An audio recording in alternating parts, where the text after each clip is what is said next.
My name is Adewumi Ejike, and I'll be your moderator today for an amazing, amazing fireside chat with somebody special.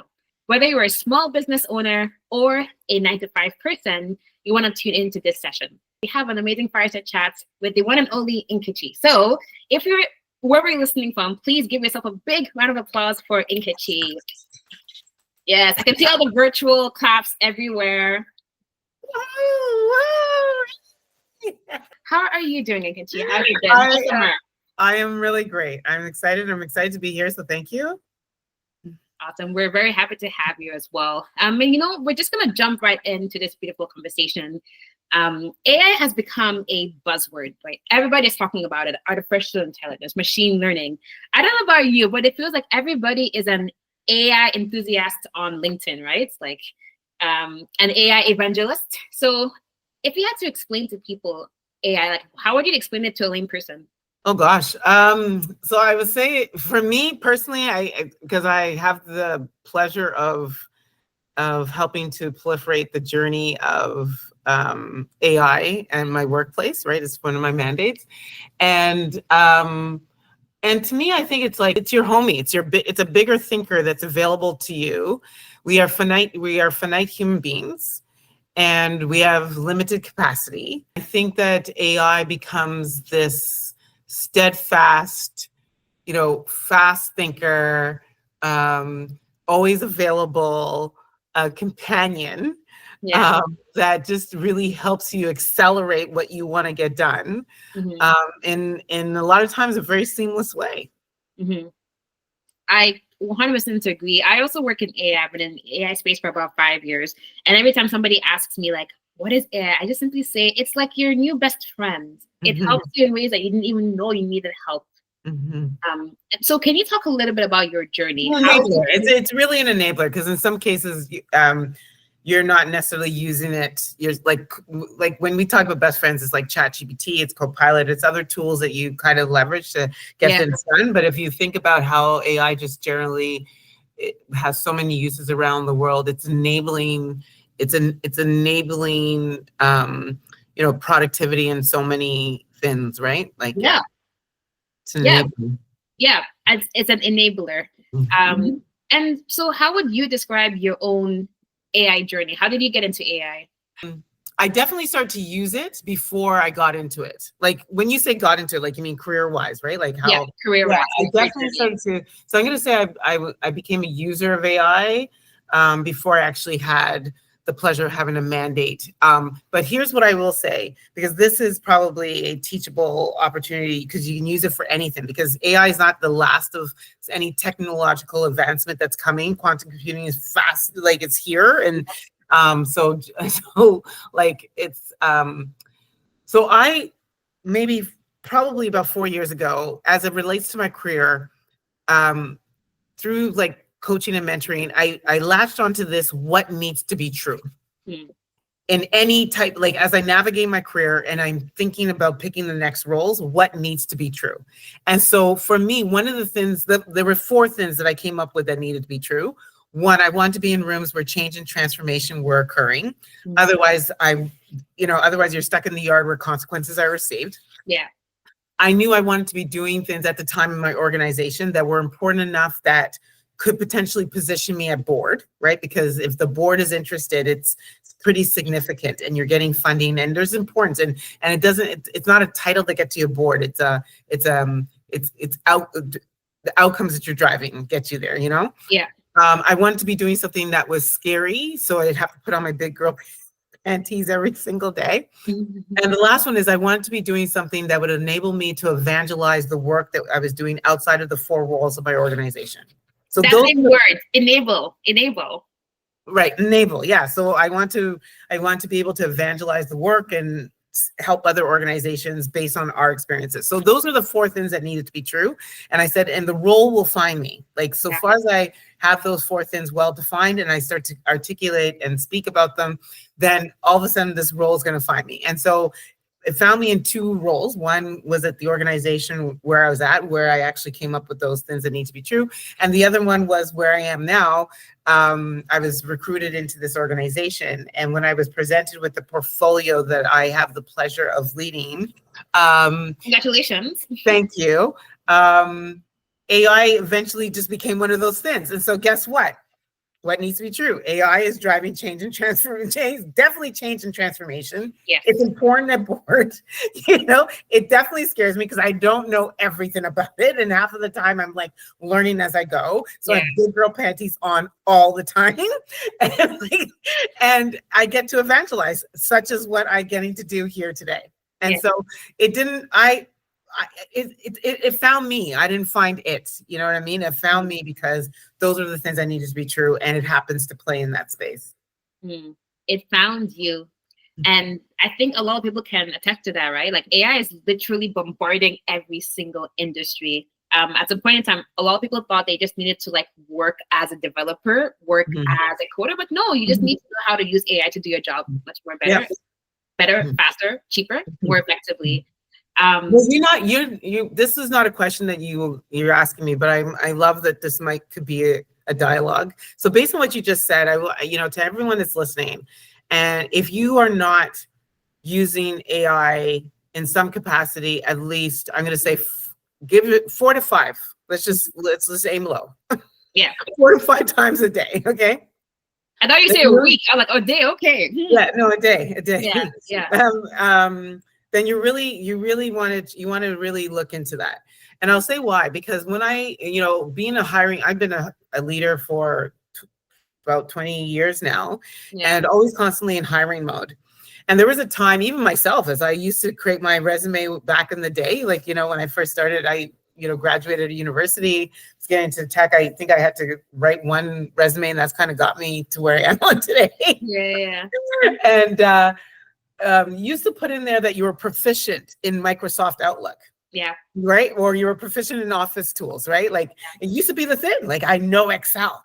I know Word. Yes. Oh my God. I know the whole Microsoft Office suite, all of it. Like, I'm proficient. I'm like level 4, whatever it is. Yeah. And now I don't even think people bother putting it on their resume, right? Like, it's like if it's there, it's like I don't even look for it. It's just expected. Yeah. And it was actually a really brilliant mind on my team that actually got me on that analogy, right? Like it's like right now AI is open source, right? And it's available, and and if you're not leveraging that fact and using it to position yourself in a way where you are talking about how you're using it, that you're leveraging it to make your life easier, then you really like it's like it's got to be on your resume now. And eventually it will not even matter because the expectation is that you already know it. And so you don't want to be the person that doesn't know it, that isn't proficient in it. Yeah. Right now it's attractive on a resume, and eventually it's going to become commoditized. And once it's more regulated, you will lose the opportunity to learn it in a way that you can learn it now. Exactly. And the only constant thing is change, right? AI brought us that. So thinking for that, like bombarding us with that truth, every time I look at like a job application, Control F, AI is mentioned more than once. More than once. So why is it that you can't make your own resume have the word AI in it? You can. And be proud about it. I say like, be proud about it. When I think about responsible AI, and I can't remember how this thought leader put it, but we want to create a culture in a society where people will say, what I'm sharing with you today, I worked alongside AI to help create it. I did a speech one day where I was like, that was AI. Yeah.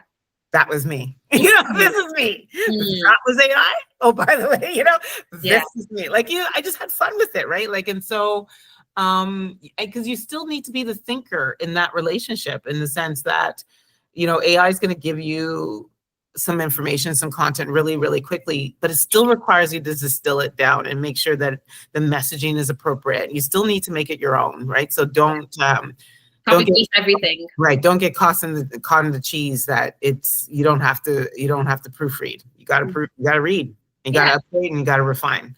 Yeah. And you got to keep prompting. Anyway, Yes, Yeah. but Nkechi, you have been sharing lots of gems, and I want to carry over into another segment talking about leveraging AI bits more, especially when it comes to entrepreneurs and small businesses. Mhm. You spoke a lot about how to leverage it, like as a an employee and in Mhm. your resume. Tell me more about your small business and how you've been able to leverage AI. Okay, so I also do want to touch on something afterwards, what I truly do believe, because when we were talking about earlier, I actually put some thoughts down as to what people are getting wrong. So as a small business owner, I think what would be important, like for example, something that I did for me, and I've been in operations, like tech operations, for a really, really long time. So process is my thing. I'm constantly thinking about the whole end to end, and then like, how can I one, automate that train, but how do I start to make the different components of that end-to-end journey to the desired outcome as simple as possible? And so when you start to think about that, start to think about what AI tools can I enable at these different juncture points, because it may not just be one. There's never one tool fits all. You think about what are the outcomes that you're having to drive along that sort of that end-to-end value stream, and then what are the tools that are available to help you drive it. So for example, in my business, this is really, really simple. I have a podcast, Empowered in My Skin, shameless plug. And so when I think about, it's an amazing podcast. thank you. When I think about the whole value stream of that, we have to hook a guest. Okay. That's probably you can do that using ChatGPT. I still Google, by the way, but a lot of that's going to be more manual. You want to actually find the human. So you'll be on tools like Instagram or whatever, right? So you find the guest, then we use ChatGPT. So one of the things, and I'll talk about in terms of what I think small businesses are getting wrong, but we use ChatGPT to learn our business. And so as you put the guest in, you say, tell me about this guest, because first of all, you want to make sure the AI is not hallucinating. Yes. And then you ask, now craft me, based on my template, the invitation for that user, and then you hit send. Then there's an AI tool that I use for them to do all of their booking, right? So they do the booking, they upload their photos, all of that stuff gets automated.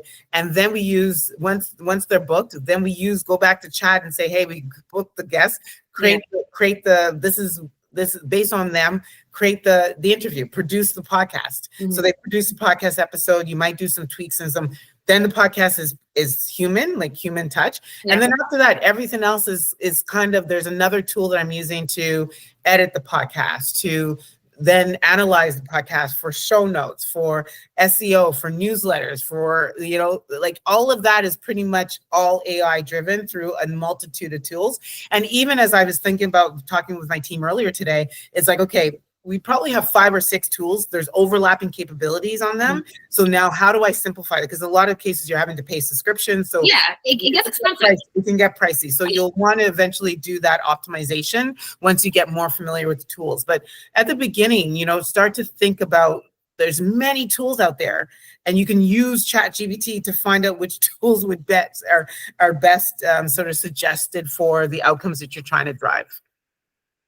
I love that. And thank you for sharing even like your ways of how you've been using AI in every segment of your podcasting. I want to guess it has saved you at least like 3. Oh my gosh. So just quick fact, I was paying an eye worker, and I remember talking to her. She was in Venice. I love her. She did work for us for 2 years. So I'm not belittling the work, but she actually helped launch our YouTube channel. And but I was paying her 3 to 4 hours, to produce a the YouTube episode. Yeah. And it was getting very pricey because it's the American dollar, and it was converting. And I was like, this is kind of, I don't think I could do another year of I can't afford that. So I just went online, used ChatGPT, and said, God, there's got to be people out there producing podcast episodes on YouTube that are doing it themselves. Yeah. And it gave me a tool called Descript. Yesterday, 20 minutes. The slowest part of producing that episode was the upload, because the hotel speed, internet speed was slow. Everything else. Wow. And show notes. We're talking about show notes. We're talking about the transitions. I'm talking about like finding a clip, kicking it off, putting my intro, my outro, like, there's some front end stuff that you need to do, but those are the standard things that you do every episode. But 20 minutes. Amazing. So if you have a podcast, better take notes, because industry just shared some gems. You did talk a lot about what you have been doing well, what you've been doing right? And I'm wondering, do you have any experience to share about something that you wish you did differently, or something you have observed of other small business owners that they're doing completely wrong? Yeah, so I'll talk I think always I'll talk from advice that I've been given, or that I give, and even some of it you know I've learned hard lessons. I wrote notes, so it's 7 o'clock at night. My eyes are tired, so I'm gonna put on All good. We love my it. Amazon readers. Yeah. Yeah. Okay, so the first one I think was thinking AI is too big.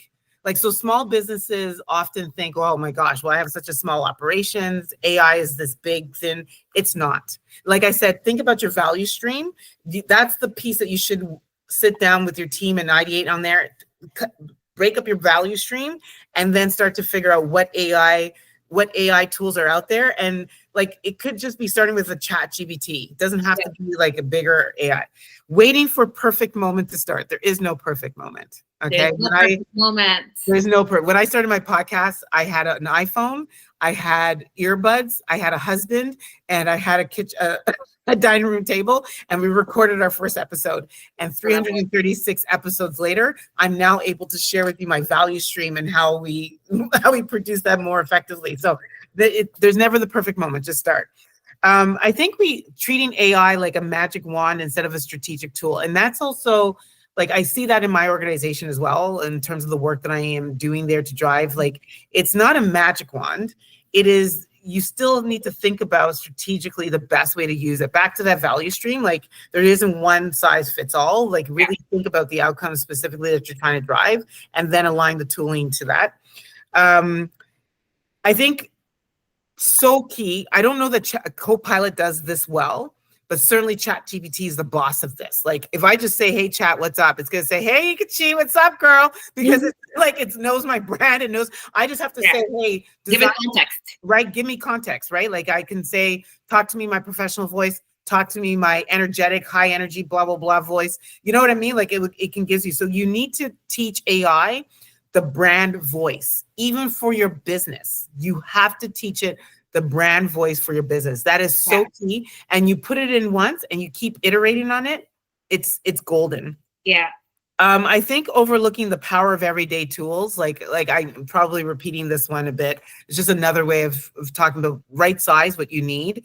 Don't get big, massive subscriptions yet. Like, just start with like ChatGPT, Canva, like some of the like existing tools that are already out there that are commonly used. Start there, right? And then the last one is, and this is probably less, well, small business, but it could be even people in your small business, because I know I'm a chair of a board, and I know I'm supposed to be meeting with the board, with the team, the organization team, not the board team, to actually help them figure out how can they use AI to, and I think it's fearing that it's going to replace you versus empower you. Right. And I think we were talking about it. You have to remember that you are a finite human being. Your capacity is limited. There are 24 hours in a day. You are one human. You can't be alive. You can't be awake for all of those 24. And you certainly can't go full tilt for 24 hours. And if you study science, you have pockets of momentum and throughout the day. AI is to help empower you to be bigger and more bolder and way more vast, way more capacity. And it's not going to replace you. It's actually there to enable you and help you. I love it. I'm also here taking notes because I also have a small business that I have been leveraging AI so much. And I wanted to just piggyback on one of the things you mentioned about teaching it your brand voice. ChatGPT, the Pro version or Plus version, you have this feature called Projects where you can actually create new projects. Yes. So just create a project about your whole brand and it will spit out for you exactly what you need every single time. Yes. I even told my AI, every time I say hello, you say, hey girl. Yeah. Hey girl. So it's just, hey girl, give me all the stars. I'm like, you know what's up? So let's not get into agentic AI, right? But anyway, yes, I get it. Agents and stuff. But yeah, no, projects are brilliant. I love Copilot. I'm actually trying to see if I can bring that into my organization. I love Copilot. I love ChatGPT. Yeah, over Copilot. Sorry. All good. And the last thing you talked about fear. I think that fear has always been something that comes with anything that's new. Mm. And this is not new, right? This whole concept at some point in No. time when the mobile phones were just being invented, people were scared again, right? AI's been around for a really, really long time. And to be quite honest, like the minute you started to see predictive typing or, using emojis and all that, guess Yeah. what? You know? Yeah. Oh my, there's still so much to talk about. So last question, we're gonna wrap it up. Give us one thing that you would recommend a listener to try this week, either in your tool, in your prompts, a book, a podcast, anything about AI that can teach them something. Ultimately, we know that you learn best by doing, not just by hearing. Yeah. And if anyone knows me, I always like to make it like so dumb, but like dumb it down. So it's actually not that difficult. Like, because sometimes just getting used to something at its basic level is the best before you actually take it on to something bigger. But what I would say is start with a struggle. Just start with a struggle. What is one thing that you struggle with? And it could be, I don't know, not knowing what exercises to do when you go to the gym, when you wake up in the morning, right? Yeah. And just put it, start with a struggle, build a prompt and start there. It's going to give you back something. Start with a struggle, build a prompt, and it's going to start you right there. And that's it. Like AI is best used to help you solve problems. So start with the struggle. That's it. And we have too many problems, so AI will never leave us. Like we just start need with the struggle. more solutions, and we can create better solutions as well.